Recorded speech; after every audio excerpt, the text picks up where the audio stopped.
मेरा नाम है हरिया, मैं काम करता हूँ बहुत बढ़िया, खाता हूँ खाना और रोज गाता हूँ गाना।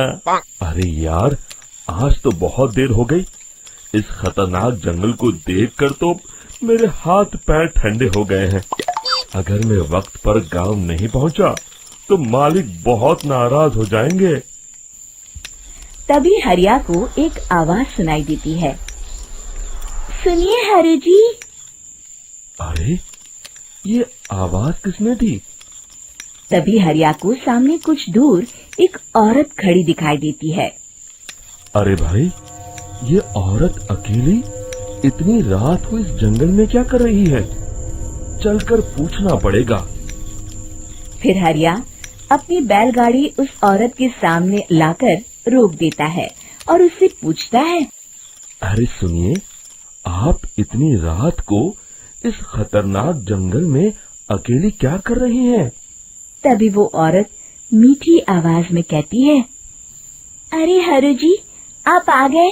मैं कब से आपका इंतजार कर रही थी। वैसे तो यहाँ से काफी लोग गुजर चुके हैं, लेकिन मैं खास आपका इंतजार कर रही थी। अच्छा, तुम सच कह रही हो?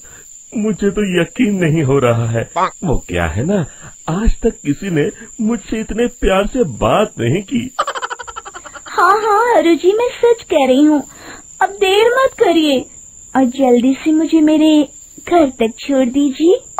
हाँ हाँ, कौन सी बड़ी बात है, अभी छोड़ देता हूँ।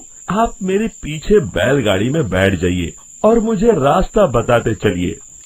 फिर वो औरत हरिया की बैलगाड़ी में बैठ जाती है और हरिया बैलगाड़ी हाँकता हुआ आगे चल पड़ता है। फिर उस औरत के बताए हुए रास्ते पर चलते चलते हरिया बैलगाड़ी लेकर एक काली गुफा के आगे आकर रुक जाता है। हरिया उस औरत से पूछता है। हाँ देवी जी, आपका घर कहाँ है? यहाँ तो एक गुफा के अलावा और कुछ नहीं है। तभी अचानक वो औरत हवा में उड़ने लगती है। देखते ही देखते उसका सुंदर रूप एक डरावनी चुड़ैल में बदल जाता है और वो जोर जोर से हंसती है। अरे तू तो एक नंबर का बेवकूफ निकला।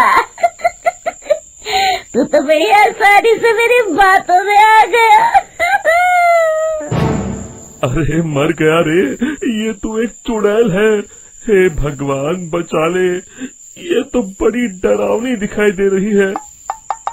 और फिर अगले ही पल हरिया की बैलगाड़ी में रखा सारा सामान हवा में उड़ता हुआ उस काली गुफा के अंदर चला जाता है और वो चुड़ैल भी उस गुफा के अंदर जाकर कहीं गायब हो जाती है। हरिया ये नजारा देख बुरी तरह घबरा और परेशान हो जाता है। अरे, ये चुड़ैल तो मेरा सारा सामान लेकर गुफा में गायब हो गई। अब क्या होगा? अगर मैं गांव खाली हाथ गया तो मालिक मेरी अच्छी खबर लेंगे। मेरी इस बात का कोई यकीन भी नहीं करेगा। फिर आखिर वही हुआ। हरिया के मालिक चंपक सेठ को हरिया की किसी भी बात पर रत्ती भर भी यकीन नहीं हुआ। चंपक सेठ को लगा हरिया झूठ बोल रहा है और उसने ही लालच में आकर सारा सामान हड़प कर लिया है।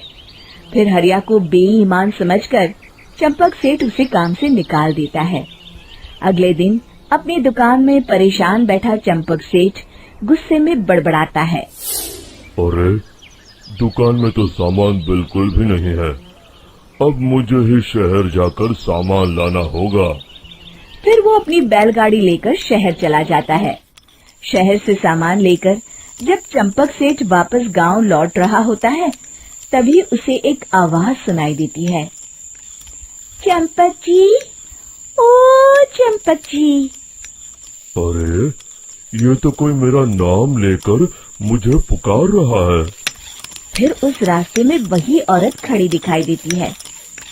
फिर क्या था, हरिया की तरह चंपक सेठ भी उस औरत के पास अपनी बैलगाड़ी लेकर जाता है और वो भी उसकी चिकनी चुपड़ी बातों के मोह जाल में फंस जाता है। फिर चुड़ैल उसे भी अपनी गुफा तक ले जाती है और उसका सारा सामान लेकर गुफा में गायब हो जाती है। बेचारा चंपक सेठ लाचार होकर खाली हाथ गांव लौट आता है। फिर ये उस जंगल में रोज की बात हो जाती है। जो कोई भी शहर से कुछ लेकर गांव की तरफ लौटता, वो चुड़ैल उसे बेवकूफ बनाकर उसका सारा सामान लेकर गुफा में गायब हो जाती। एक दिन हरिया एक लकड़हारे को उसी जंगल की तरफ जाते हुए देखता है। फिर हरिया उसे रोकते हुए कहता है, अरे भाई, क्यों अपनी मौत को दावत दे रहे हो? मेरी बात मानो, आगे जंगल में मत जाओ, वहाँ एक बड़ी भयानक चुड़ैल रहती है। लकड़हारा हरिया की बातों को नजरअंदाज करते हुए कहता है, अरे भाई, मुझे पहले ही बहुत देर हो चुकी है, मुझे जाने दो भाई। शाम तक लकड़ियाँ काट कर शहर के बाजार में बेचना है। तुम अपनी ये कहानी किसी फुर्सत में बैठे इंसान को सुनाओ, मैं तो चला। इतना कहकर लकड़हारा वहाँ से आगे जंगल की तरफ चला जाता है। फिर अगले दिन गांव के मुखिया के घर के बाहर बहुत सारे लोग जमा हो जाते हैं। तभी हाथ में कुल्हाड़ी लिए खड़ा लकड़हारा कहता है, अरे मुखिया जी, अब आप ही हमें बचाइए उस जंगल वाली चुड़ैल से। हमारा सारा काम तो शहर से ही होता है। अरे मुखिया जी, उस चुड़ैल की वजह से तो मैं पूरी तरह बर्बाद हो गया हूँ। हम सबको मिलकर उस चुड़ैल का कोई इलाज करना पड़ेगा। तभी भीड़ में खड़ा बीरा कहता है, आप लोग चिंता मत करिए, कल से वो चुड़ैल किसी को नहीं लूट पाएगी।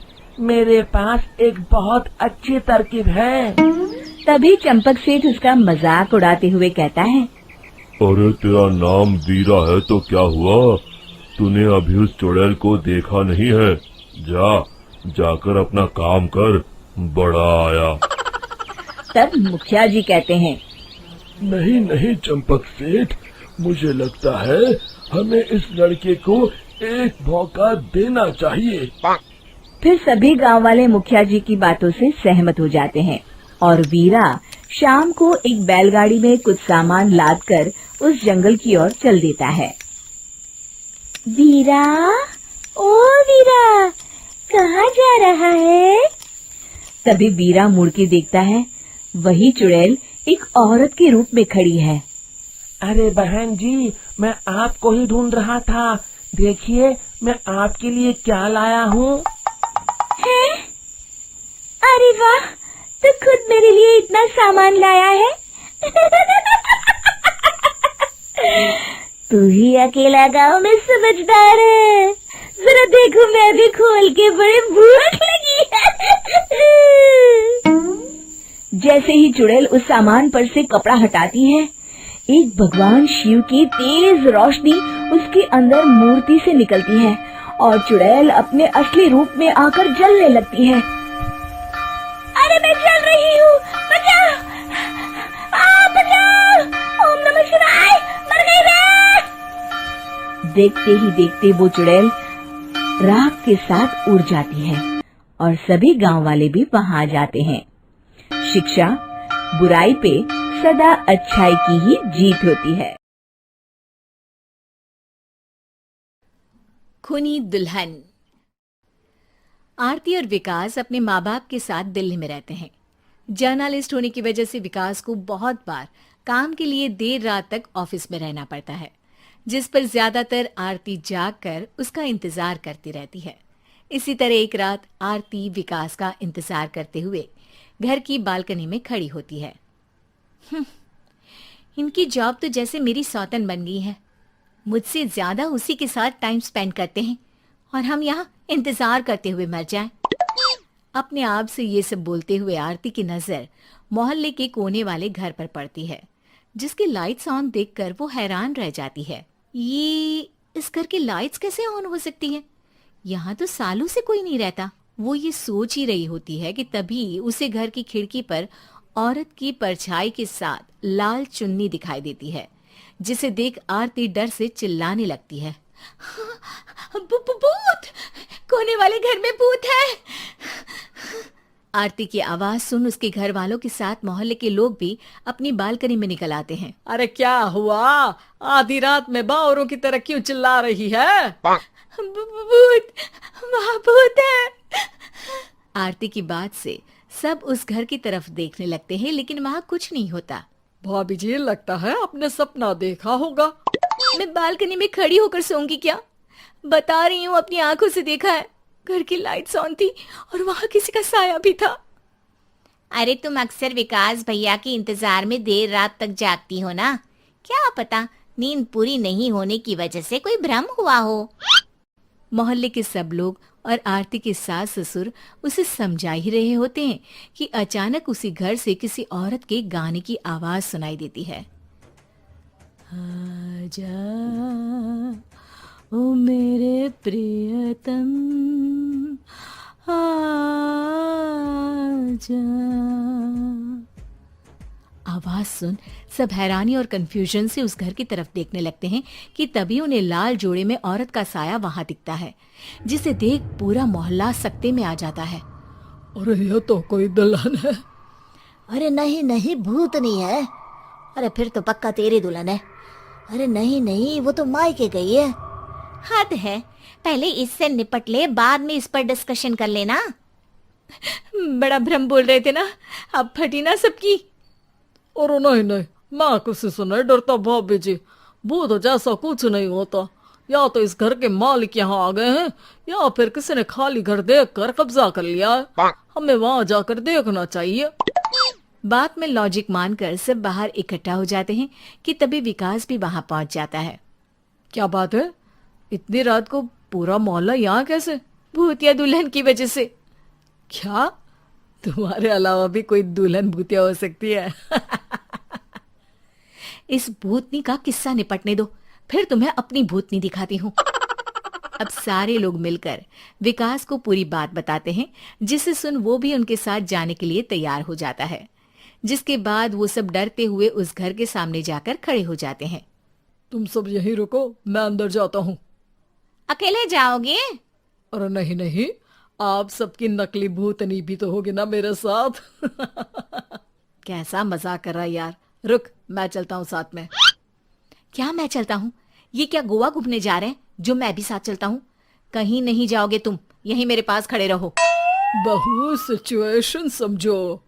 हाँ, घर जाकर सुना लेना। हे भगवान, मम्मी तुम किसकी मम्मी हो? ओ, इन्हें सब कुछ अभी करना है क्या? नहीं, यहाँ पंचायत बिठा देते हैं आपके परिवार के लिए। इस पर मामला शांत करके अब वो लोग इधर उधर से घर के अंदर झांकने की कोशिश करते हैं। उन्हें घर के अंदर लाल जोड़ा, सिंदूर और मंगलसूत्र के साथ चारों तरफ खून बिखरा हुआ दिखता है। इसे देखकर सबकी हवाइयां उड़ जाती है। भाई ये सब क्या है? अब तो मुझे भी डर लग रहा है। आ गए मरने, अब तुम्हें मुझसे कौन बचाएगा? उस नजारे के साथ सोने पर सुहागे की तरफ भूतनी की आवाज सुन वो सब तुरंत वहां से भाग खड़े होते हैं। ये सब क्या था? अब हम क्या करेंगे? हमारे मोहल्ले में भूतनी आ गई जो सबको मारना चाहती है। ओ भाभी जी, मैं फिर बोल रहा हूँ, भूतनी जैसा कुछ नहीं होता।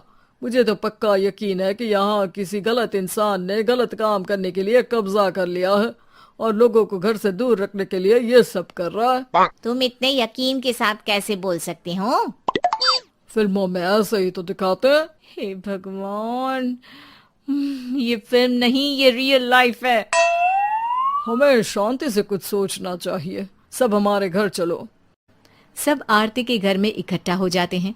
रात भर आधी नींद और बिल्कुल ना चल रहे दिमाग के साथ सब सॉल्यूशन सोचने की बहुत कोशिश करते हैं, लेकिन कुछ नहीं होता। इसी तरह सुबह हो जाती है। ऐसे कोई भी उपाय नहीं निकलेगा। सब पूरी रात के थके हुए हैं। घर जाओ, थोड़ा आराम कर, फ्रेश होकर फिर आ जाना। उसके बाद सोचते हैं कुछ। डरे सहमे लोग जैसे ही अपने घर जाने लगते हैं, तभी विकास को उस घर में कोई हरकत नजर आती है, जिस पर वो किसी को कुछ बताए बिना चुपचाप वहां पहुंच जाता है और कुछ देर बाद घर आकर सबको दोबारा इकट्ठा कर उस घर के पीछे वाले खिड़की पर ले जाता है। विकास, क्या खेल लगा रखा है? ये कोई मजाक नहीं है। वही तो, मजाक नहीं, बहुत बड़ा मजाक है। अंदर देखो। जैसे ही सब उस खिड़की से अंदर देखते हैं तो उनकी आंखें खुली की खुली रह जाती है। मूवी की शूटिंग?